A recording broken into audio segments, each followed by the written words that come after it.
Welcome to Nonprofit Nerd Impact Unleashed. Get ready to dive into the world of nonprofit leadership and sustainability, where the passion and unstoppable dedication of those making a real impact are celebrated.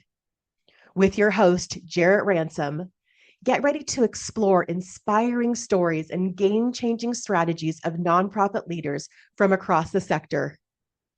In this season, we're focusing on critical management challenges that are key to the long-term success of nonprofit organizations. Nonprofit Nerd Impact Unleashed is your go-to podcast for no-nonsense, in-depth conversations with the real-life superheroes of the nonprofit sector.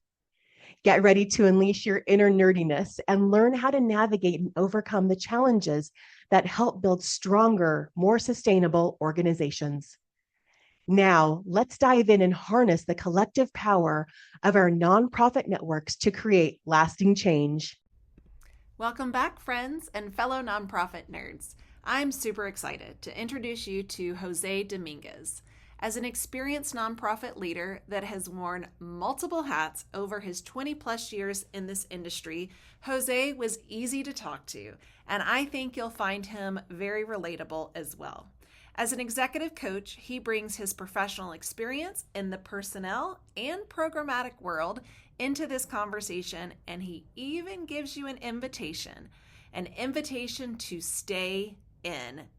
Get ready to hear all of the valuable insights Jose has to share. But first, I want to give a shout out of gratitude to this season's podcast sponsors. Thank you to Bloomerang and Chazen. Your support in these conversations is greatly appreciated. Well, hey there, Jose. I am so thrilled to have you. And I want to give a shout out to Sky, our mutual connection, that made this wonderful introduction. And again, I'm just so glad that you said yes without even, much of an introduction to me. So thank you. Sure, of course. No, I mean, I love Sky and I trust Sky. So, you come highly recommended already just by being able to drop her name. Yeah, I feel the same. I really Mm. do. So let's start off, Jose. I'm just going to dive right in, but I'd love for you to tell our listeners a little bit about yourself and the space that you play in the nonprofit Sure. sector. What does that look like for you? Sure. So I've been working in the nonprofit field, for over 20 years. And I've been fortunate enough to have different roles. I've done direct service. Like way back when I started, I used to teach playwriting in the schools, doing arts education. And then I've been able to grow. I was able to grow and then start to direct programs, right, at organizations. So that's like hiring people. I worked for a city agency in the District of Columbia. I worked for the DC Arts Commission. So that was then doing grant making, and helping people get the resources that they needed. And then I was able to work as a CEO, an executive director for almost 10 years of a small arts organization in Silver Spring, Maryland called Pyramid Atlantic. And so that was doing everything because that was, a small organization. You wore so many hats from fundraising to operations to working with boards to working with the community, and then working as a major gift officer. So after I left, that role, I worked as a major gift officer for conservation organization, the League of Conservation Voters. So that was meeting with, individuals, high net worth individuals, and asking for funds. Um, and then work as a COO as well, so more on the operation side. And so since then, I've transitioned, and now I work as an executive coach.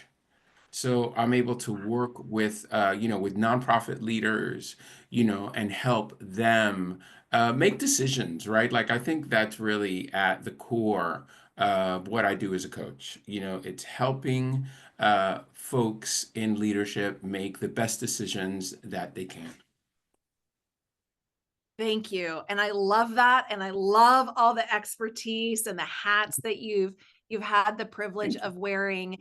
So when I ask this question, right, like this is open in so many ways, Jose, but I really like to ask, what does leadership and sustainability look Mm, like today, right? In light of our current state of affairs, we know there's a lot going on in our world, the nonprofit sector. I feel we are constantly being hit. I feel like it's a Mm, lifelong game of dodgeball, right? We are in the mhm, ring and there's mhm. just, all of these opportunities, all of these challenges coming in different directions. So through your career and how you see it today, what does leadership and sustainability look like? Like, so for me, and I think everyone, has, or if they don't have, they grow into their own definition of what leadership means to them. And I'll say for me, leadership is about um, caring for, the well-being and the success of the people in your charge.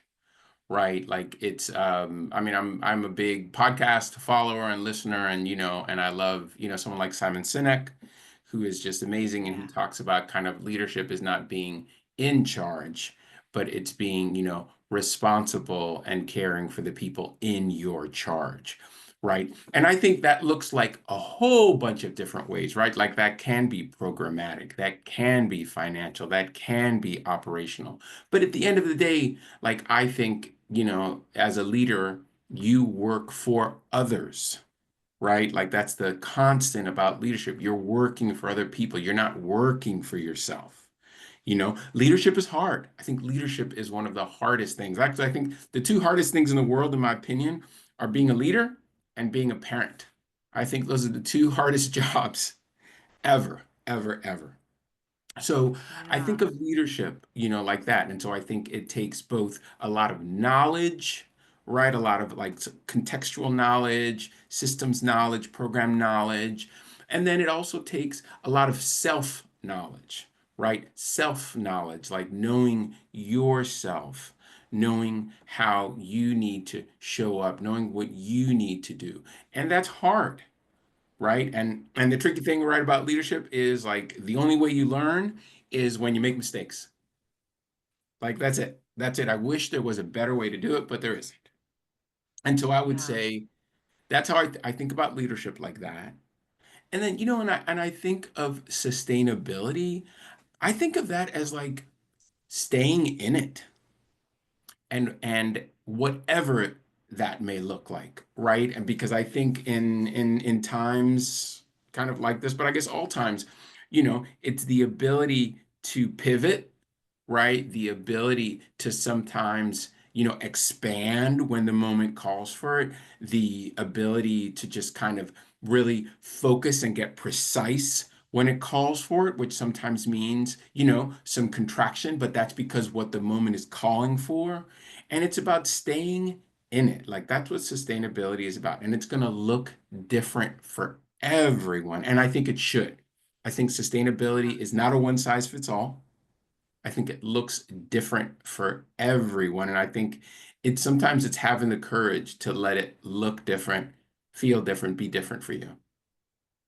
I would agree. And I really like resonate with everything you said, but really the staying in it. And I'm curious how this is showing up with those leaders that you're working with, right? Like you're an Mhm. executive coach. You're having these conversations. You're I would say I call it kind of the ugly middle where you're working Mm. through challenges, opportunities with these leaders. What are you hearing? What are you seeing? Like what are they sharing with you? Obviously not breaking You- confidentiality, but No, yeah, what is no, of what's course. Yeah, no, I mean, it's really hard right now. Like this past year, it's in 2024, leaders have taken some serious like financial hits. If you look at the previous years, like you look at 2021, or yeah, 21, 21, 22, 23, they were good financially for a lot of folks, right? Foundations loosened a lot of strings and requirements, and they were giving out funds at an unprecedented rate compared to like the years before.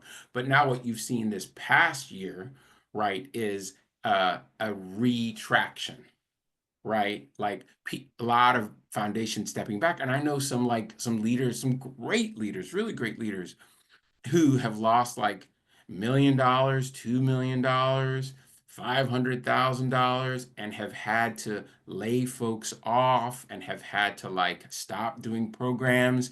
And what I have what I have coached, these leaders to do is to stay in it, like that this is leadership, right? You have to make the best decisions you can right now for the organization that you work for, right? Because that's your first responsibility. Like you have to do that. And that I believe that tough times don't last. Like I don't. Yeah. And I think it's up to leaders, right, to one, know the season you're in, right? I like to think about it. Know the season you're in, know what's going on, commit to the decisions that you have to make right now, knowing that they're the decisions that you're making right now with the information that you have, right? And when the situation changes, you make different decisions, right? But you make the best decisions with the information you have, you make them right now, and you stay in it, and you communicate to your people.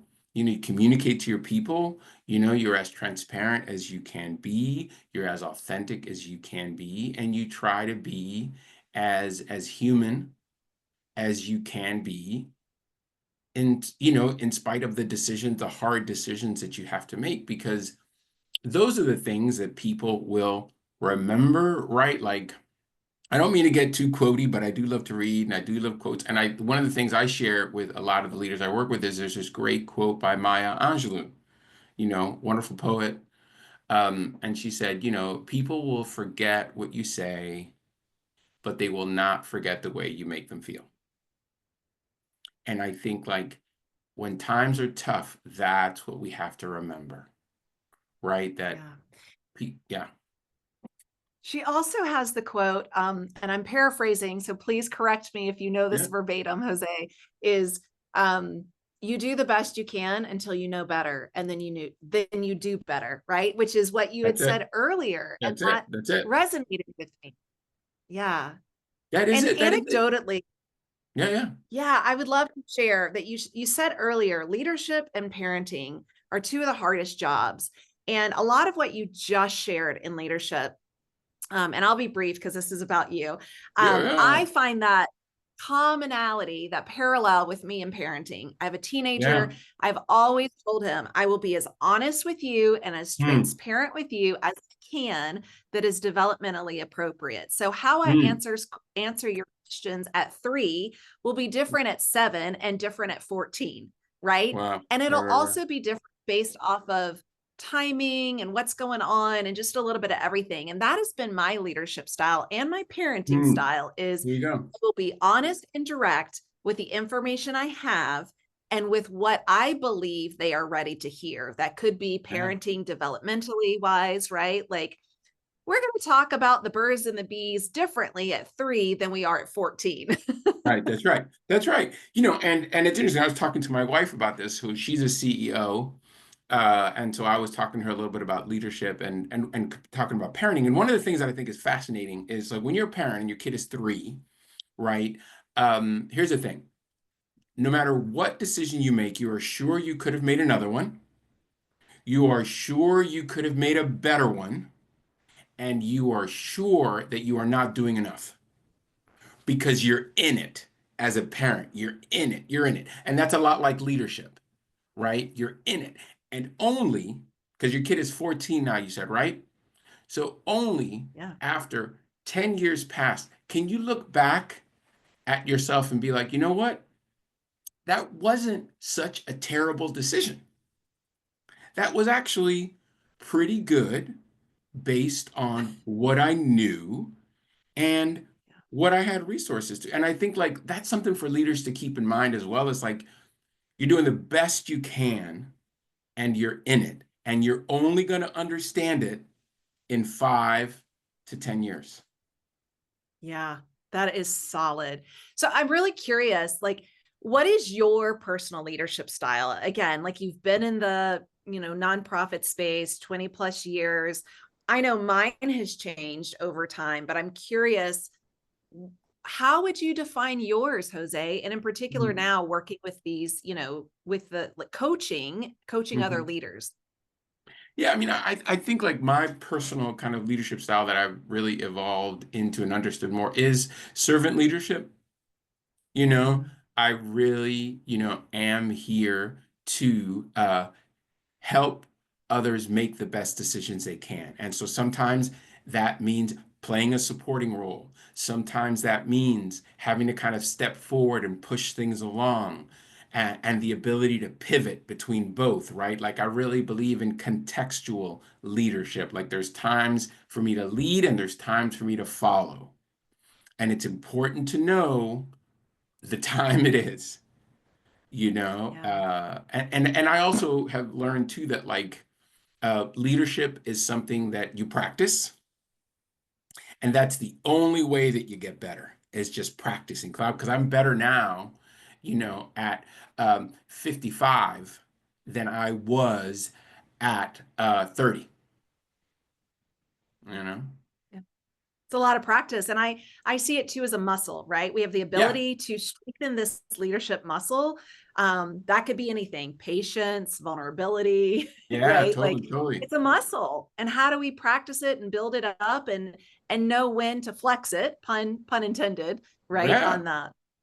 yeah, Yeah. and the muscle piece is great because I tell leaders I work with, I'd say that, like, this is practice, right? And here's the good news, and here's the bad news. So the good news is you're gonna get better, right? Here's the bad news. You're gonna suck at first. You're gonna Yeah. really, because, like most things, right? Like most things that we do, we're really terrible the first time we do it. But then when we stay Yes. with it, we stay with it, we're like, oh wow, 6 months into it, wow, I'm better than I was the first day. And that's just because that's just the way it is? Just the way it is. Talk to me about some examples. I'm really curious, right? With the leaders you're working with through your executive coaching, Jose, can you share any examples about how you have helped these leaders adapt, right, to our changing economic and our social landscape? We are in it. Some of them Hmm. might feel like they're sucking right now. Some of them might feel like, oh, I'm actually like getting a grip on it because I've been doing it for quite some time. What are some examples that you are comfortable sharing, working through with your clients in this changing time? How are they showing up? How are they adapting? How are they leading their nonprofits? Sure. So I would say I could talk a little bit about, like, the kind of the personnel side and, let's say, the programmatic side. Okay. So, like, on the personnel side, for example, there are some leaders I work with who are having a particularly challenging personnel, like, issues because of just like what's going on, in the world, and people feeling unsettled, right? And people feeling like they don't have footing around them, and one of the things, that I have, encouraged kind of leaders to do there is to take the time early on, like immediately, to just have that conversation about what's going on. Like, let's do it now. So, like, instead of waiting 6 weeks, 8 weeks, kicking the can down the road, like, let's have the conversation now. Let's give the employee an opportunity now to make some decisions, right? And to begin to raise their own awareness. So sometimes, it's, let's not delay that difficult conversation. Yeah. Like, let's not delay it. We can't do that, right? Because it doesn't really benefit anyone. Mhm. So Including the sometimes, mission, right? oh Like, it yeah, doesn't benefit the mission either. yeah. So it's one, really, knowing that part of your job as a leader is to have those difficult conversations, and you've got to have it, right? And then, when it comes to programmatic, um, it's helping leaders think about, so, what is it that is really important for your organization to be doing right now, right? Like, there are a number of different things, right? And I think in nonprofits, right, like, we're very busy. We're always very busy, and we're always doing like 300 things, right? So it's being disciplined enough to kind of step back, and I worked with one, particular leader and say, hey, you know what? Maybe this year we just focus on this one program, just this one program, right? The resources aren't where they are, right? The funding isn't where it was 2 years ago. So instead of continuing to, lament that or continuing to let that be frustrated. Let's shift the energy and let's focus on what it is we can do, right? And I think that's really important during times like this, especially like, let's focus on what we can invest in, right? Like, let's not spend so much time on what we're losing right now, right? Because it's just happening and it sucks and it's painful. Okay, so now let's reactivate our agency and let's focus on what it is we can do, on what we can invest in, and let's move in that direction. And Yeah. so, Focus yeah, on that impact, right? Like, where are we making the most impact? What is the most important thing for the organization? I use the analogy sometimes of a balloon. I think we've yeah, all blown up a balloon in some way, shape, or form. There are times where you can make this, or a bubble, right? With gum, you can hmm, make the biggest balloon or you can make the biggest bubble. And sometimes, like, it's really hard to keep it at that size. And so when I'm doing, strategic planning, facilitating, hmm, and coaching as well, it's like, okay, how big do you want your bubble? How big do you want your mm, balloon? And mm, can you sustain that? right. Or That's is great. That's this a great. year that we intentionally make a smaller bubble or a smaller balloon because it seems a little bit more manageable, that we can do the things that we need to do in this size space, right? Because I feel like, Jose, I see so Mm, many organizations, bigger, better, bolder, more clients, more programs, uh, more funding. And it's like, as you said, we can't do all things very right. well. We can do a few things well, but other things are going to kind of be left to a side. Um, and those are going to suck too. Yeah, no, completely. And I think, I have a coach that I work with. Her name is Patty, and one of the things Patty says, her best advice to me is, you can have everything you want. You just can't have it all at the same time. Mm. And that's, Sage advice, yeah, Patty. yeah, and that's one of the things that I tell coaches. I'm like, look, I'm not saying that you can't. I mean, I tell clients, I'm like, I'm not saying you can't do this. I'm just saying maybe you can't do this yet. And so The sometimes, power. yeah, right. And that's an important, sometimes just uh place to pause and to reflect, you know. Yeah. Wow. Ooh, juicy I love that. I love the conversation. I balloon. love. I love the balloon thing. I'm gonna write that down. I'm gonna use that. I really like that. Yeah, absolutely. And to me it's visual too, and I will take balloons sometimes to the meeting and say, "Hey, blow it up. How big do you want this program to be? How big do you want your funding to be? How big do you want your organization to be?" Right? This whole thing. So, Jose, you've got so many great insights, and I know that many of our listeners are going to want to tap into you, your insights, your valuable expertise, maybe even your coaching. So, where and how can people learn more about you and what you do?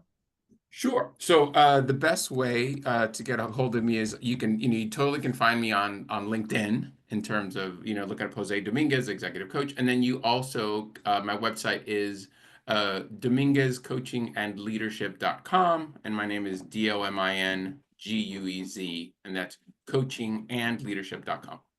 And I'm the only dominguezcoachingandleadership.com out there. So it's not so hard to find. There, there you go. Yeah. And then any final takeaway, right? So, another sage advice, but a takeaway that you want to leave our listeners with today after all of the fantastic things you've already shared. Any final words?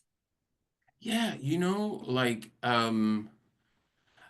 so here's what I'll share with you. I think this is really important specifically at this time. And so there's another great quote by someone who I again really admire, and it's Audre Lorde, who is an African American woman writer who said, self-care is self-preservation. And I just invite leaders to think about self-care like that, right? Like we tend to think of it as kind of being candles and, yoga, but self-care is self-preservation. Like this world needs good people who care about others And I would say that folks who are in this work, like, remember to take care of yourself. Remember to take care of yourself so that you can be here for a long time, because we need you. We need you. We really need you. Yeah. Thank you, Jose. Fantastic. Thank you, Jarrett.